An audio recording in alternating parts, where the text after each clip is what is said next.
Kemudian faedah atau kaidah yang ke-10, dan saya cukupkan sampai kaidah yang di sini yang 10 ini, yaitu al-qaidatul ashirah, kaidah yang ke-10, at-tashabbuh bil kuffar min a'zamil junuh anil istiqamah. Menyerupai orang-orang kafir merupakan sebab yang terbesar menjadikan orang melenceng dari keistiqomahan. Tashabbuh bil kuffar ini bahaya, ikhwan. Menyerupai orang-orang kafir. Menyerupai orang kafir ini ada dua, atau membawa kepada dua kerusakan. Pertama, kerusakan ilmu. Yang kedua, kerusakan dalam beramal.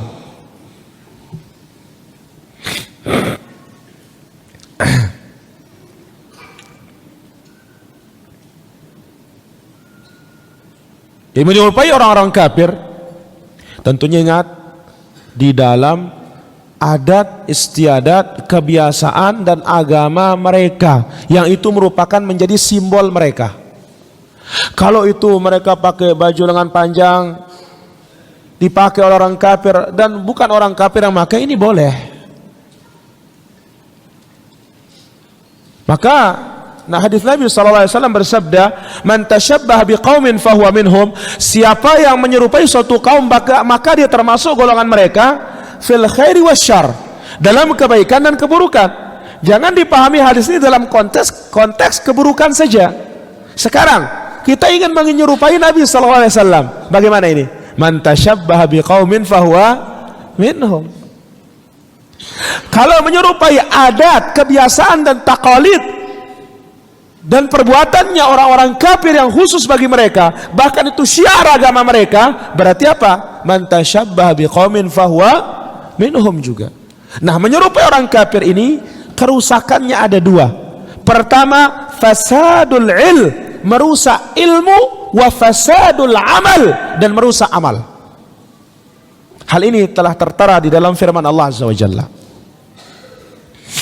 Ihdinas siratal mustaqim, siratal ladzina an'amta 'alaihim, ghairil maghdubi 'alaihim waladdallin.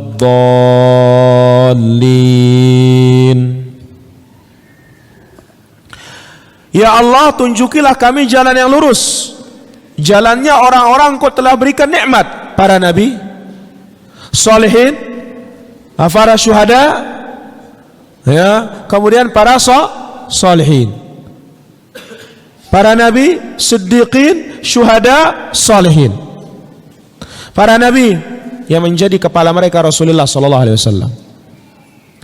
Syuhada yang menjadi kepala mereka Abu Bakar dan Siddiq, begitu Siddiq Abu Bakar. Syuhada adalah Umar dan Uthman. Salihin yang menjadi pemuka mereka para sahabat. Hal ini sebagaimana sabda Rasulullah SAW ketika Nabi perang Uhud, setelah runtuh barisan kaum muslimin, para pasukan pemanah, Nabi lari menyelamatkan diri. Naiklah Nabi ke gunung Uhud. Nabi naik bersama Abu Bakar, bersama Umar, bersama Uthman. Begitu Nabi naik, Uhud bergetar, gempa. Nabi SAW katakan sambil menginjaknya, "Uthbut ya Uhud, diam Uhud. Fa innama 'alaika nabi."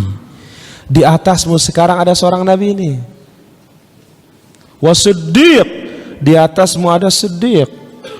Wa syahidan, wa syahidan, dan wa syahidan, kemudian di atasmu ini ada dua yang syahid.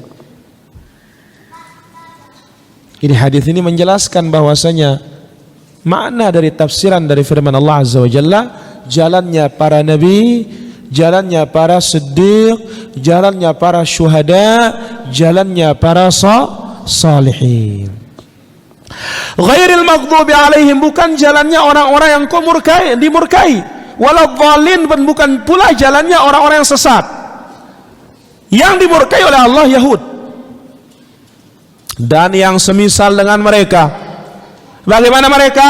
Wa fasadul yahud min jihatil amal, rusaknya Yahudi dari sisi perbuatan. Mereka tahu yang hak tetapi tidak mau mengamalkannya.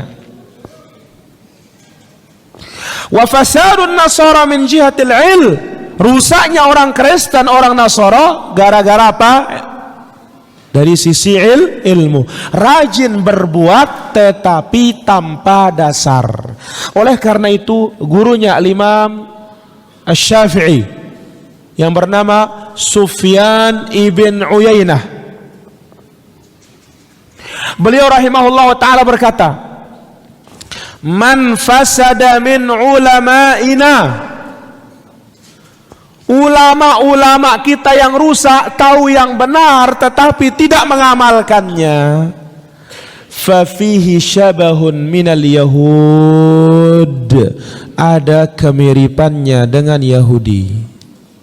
Ini bukan omongan saya ya. Wa man fasada min ubadina, dan ahli-ahli ibadah kita yang rusak beramal tanpa ada dalil, fafihi syabahun minan nasara, ada miripnya dengan orang-orang Nasrani yang selamat, yang mengikuti Rasulullah sallallahu alaihi wasallam. Ikhwan fiddin rahimani wa rahimakumullah, kita mengulangi kembali ucapan Syekhul Islam rahimahullah ta'ala semalam, a'zamul karamah luzumul istiqamah. Karamah yang paling besar adalah apa? Konsisten di atas al-haq. Tujuan dari al-karamah adalah konsisten di atas al-haq. Itulah dia para ikhwan dan akhwat yang dirahmati Allah azza wa jalla, kaidah-kaidah dalam istiqamah sehingga kita bisa menghadapi berbagai macam ujian dan cobaan, baik itu sifatnya sarra, kesenangan, atau sifatnya dharra, kesusahan.